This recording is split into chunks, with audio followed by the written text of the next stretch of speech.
జలుబు తలనొప్పి ఒళ్ళు నొప్పుల నుండి తక్షణ ఉపశమనం శాస్త్రి బామ్ ఇప్పుడు ₹5 ప్యాక్ లో కూడా. జాతీయ రోడ్డు భద్రతా మాసోత్సవాలు జరుగుతున్న శుభ సందర్భంలో రోడ్డు ప్రమాదాలను అరికట్టడానికి తగిన చర్యలను చేపట్టడం, ఆ విధంగా ప్రజలను చైతన్యవంతం చేయడంలో ఈ రవాణా శాఖ, పోలీస్ శాఖ, మిగిలిన ప్రభుత్వ శాఖలు కూడా విస్తృతంగా ప్రచారం చేస్తున్నాయి, అవగాహన కల్పిస్తున్నాయి. ముఖ్యంగా రోడ్డు ప్రమాదాలు జరగకుండా తీసుకోవాల్సిన జాగ్రత్తలు తీసుకున్నప్పటికీ కూడా 190% ప్రమాదాలు అరికట్టవచ్చు. కానీ అయినా 1-2 పొరపాటున రోడ్డు ప్రమాదాలు జరిగితే ద్విచక్ర వాహనం మీద ప్రయాణం చేయడానికి కాపాడటం కోసం హెల్మెట్ ఉన్నదనేది ప్రతి ఒక్కళ్ళు గుర్తుపెట్టుకోవాలి. అదేవిధంగా కారులో ప్రయాణం చేసే వాళ్ళు సీట్ బెల్ట్.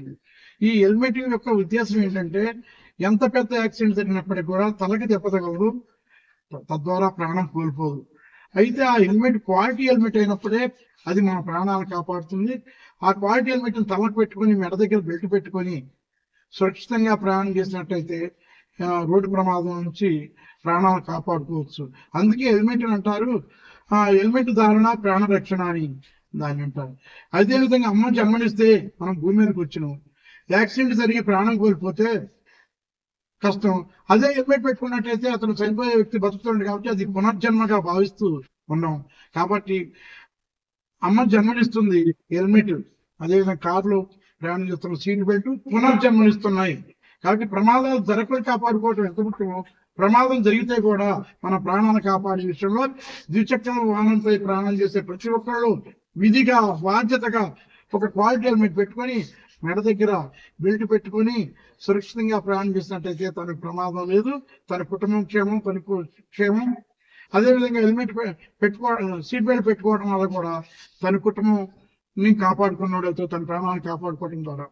కాబట్టి విధిగా ప్రతి ఒక్కరు బాధ్యతలు తీసుకోవాలి కోరుకుంటున్నాం. ఇంకొక విషయం, మైనర్ 18 సంవత్సరాల పిల్లలకు మాత్రమే ఎట్టి పరిస్థితుల్లో కూడా వాహనాలు నడపడానికి అవకాశం ఇద్దని తల్లిదండ్రులను వేడుకుంటున్నారు. మన కట్టి పాపల వాళ్ళు మన పిల్లలు అంటే వాళ్ళకి పూర్తిగా మనస్సు వికసించదు, అవగాహన కాదు. కాబట్టి రోడ్డు మీద ప్రయాణం చేసేటప్పుడు ఏమాత్రం పొరపాటు జరిగినా వాళ్ళ ప్రాణానికైనా నష్టం, మిగిలిన రోడ్డు మీద ప్రయాణం చేసిన వాళ్ళ ప్రాణానికి నష్టం వాటిల్తుంది. కాబట్టి ఏది జరిగినా మన పిల్లల భవిష్యత్తును మనమంతా మనం కావాల్సినట్టు అవుతుంది. కాబట్టి తల్లిదండ్రుల మైనర్స్ ఎట్టి పరిస్థితుల్లో కూడా వాహనాలు నడపడానికి అవకాశం ఇవ్వండి. ఒకవేళ నడిపినట్లయితే మీ పిల్లల పైన చట్టపరంగా చర్యలు తీసుకోబడతాయి, మీపై కూడా చట్టపరంగా చర్యలు తీసుకోబడతాయి. మీరందరూ శిక్షకి అర్హత సాధించడంలో అవుతారు. కాబట్టి ఆ శిక్షకి గురి కాకూడదని ప్రతి ఒక్కరిని కోరుకుంటూ సెలవు తీసుకుంటున్నాం. రోగాలతో చనిపోయే వాళ్ళ సంఖ్య కంటే అదేవిధంగా మన యొక్క సరిహద్దుల్లో, దేశ సరిహద్దుల్లో సైనికులు పోరాటం యుద్ధాల్లో చనిపోయే వాళ్ళ సంఖ్య కంటే కూడా ఇంట్లో కుటుంబంతో గడుపుతూ ఊళ్ళో ఉంటూ రోడ్డు ప్రమాదాల్లో చనిపోయే వాళ్ళ సంఖ్య అత్యధికంగా ఉంది. ఇది చాలా దురదృష్టకరం. కుటుంబంతో గడుపుతూ కుటుంబ సభ్యులతోనూ, బంధువులతోనూ, స్నేహితులతోనూ ఆనందంగా గడుపుతూ ఆరోగ్యంగా జీవిస్తూ మరుక్షణం లేడు అంటే రోడ్డు ప్రమాదం జరిగి లేడు అనే బాధ వర్ణాతీతం. అది ఆ కుటుంబ సభ్యులకి, ముఖ్యంగా రక్త సంబంధికులకి అది తీరని బాధ, ఆ క్షోభని ఎవరు తీసేయలేదు.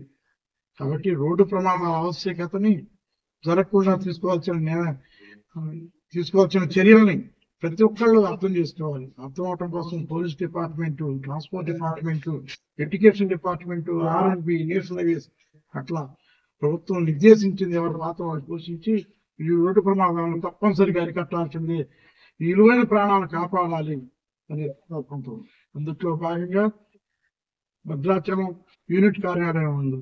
మా ట్రాన్స్పోర్ట్ డిపార్ట్మెంట్ తరఫున కూడా నిరంతరం ఎన్నో వినూత్నమైన ఆలోచనలతో కార్యక్రమాలని ప్రజల్లోకి తీసుకుపోవడం జరుగుతుంది. వాటి ద్వారా ఆలోచింపజేయాల ఈ ప్రజలను, ఈ యువతని, ఈ విద్యార్థుల్ని ఆలోచింపజేసినప్పుడే ఆ వ్యక్తి ఆచరణలోకి వస్తారు. ఖచ్చితంగా నేను రోడ్డు యొక్క నియమ నిబంధనలు నేను పాటిస్తాను, తద్వారా నాకు ప్రమాదం జరగకుండా, నా ప్రాణం పోకుండా, అదేవిధంగా నా వాహనంలో ప్రయాణం చేస్తున్న తోటి కుటుంబ సభ్యులు కానీ ప్రయాణికుడికి ప్రాణం పోకుండా కాపాడాలని సంకల్పంతో ఆయన ప్రయాణం చేయాలని కోరుకుంటున్నా.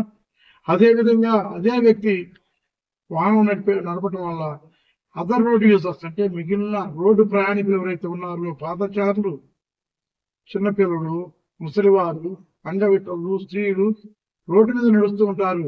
వాళ్ళకి ప్రమాదం వాటిల్లొద్దు. సైకిల్ మీద పోయే వాళ్ళకి ప్రమాదం వాటిల్లొద్దు. మిగిలిన చిన్న వాహనాల మీద ప్రయాణం చేసే వాళ్ళకి కూడా ప్రమాదం వాటిల్లకుండా చూడాల్సిన బాధ్యత నేను డ్రైవింగ్ సీట్లో కూర్చున్న వ్యక్తిగా నా బాధ్యత ముఖ్యమైనది అని ప్రతి ఒక్క వ్యక్తి అనుకున్నట్టయితే ఖచ్చితంగా తగు జాగ్రత్తలు తీసుకుంటాడు. పరిమితమైన వేగంతో ప్రయాణం చేస్తాడు.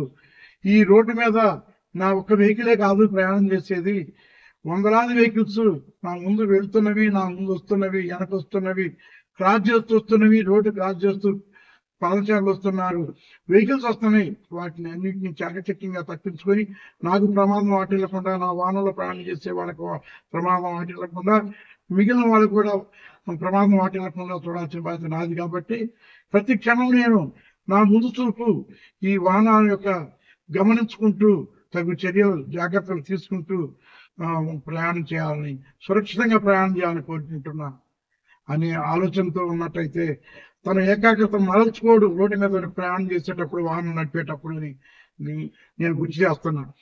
రోడ్డు ప్రమాదాలకు మూల కారణాలు ఒకటి, తన యొక్క వెహికల్ వాహనం నడిపేటప్పుడు ఏకాగ్రత నుంచి తప్పుకొని మనసు దారి తప్పడం వల్ల జరుగుతున్నాయి. ఏ విధంగా దారి తప్పుతుందో మనకు తెలుసు, అయినా ఒకసారి జ్ఞాపకం చేస్తున్నా. సెల్ ఫోన్ మాట్లాడుతూ డ్రైవింగ్ చేయడం వల్ల ఆ వ్యక్తి మనసు సెల్ ఫోన్ మాటలు సంభాషణలోకి వెళ్ళిపోతుంది, సెల్ ఫోన్ మీదకి వెళ్ళిపోతుంది. తన ముందు వెహికల్ ముందు ఈ ప్రజలు నడిపే పాదచారులు కానీ మిగిలిన వాహనాలను గమనించలేని పరిస్థితుల్లో యాక్సిడెంట్ చేయడం జరుగుతుంది. తను ప్రాణాలు పోగొట్టుకోవడమే ఎటువంటి ప్రాణం జరుగుతుంది. ఒకటి, సెల్ ఫోన్ డ్రైవింగ్ అనేది మన దృష్టిని రోడ్డుపై నుంచి మరల్చుతుంది. రెండు, మద్యము లేదా మత్తు పదార్థాలు సేవించి నడపడం వల్ల తన యొక్క మానసిక స్థితి దారి తప్పడం వల్ల తను రోడ్డుని గమనించలేక, రోడ్డు మీద వ్యక్తులు గమనించలేక ప్రమాదాలు గురిచేస్తాడు. ప్రమాదం బారిన పడుతుంటారు. లేటెస్ట్ అప్డేట్స్ కోసం వాట్సాప్ ఛానల్ ని ఫాలో అవ్వండి. ఆ లింక్ డిస్క్రిప్షన్ లో ఉంది.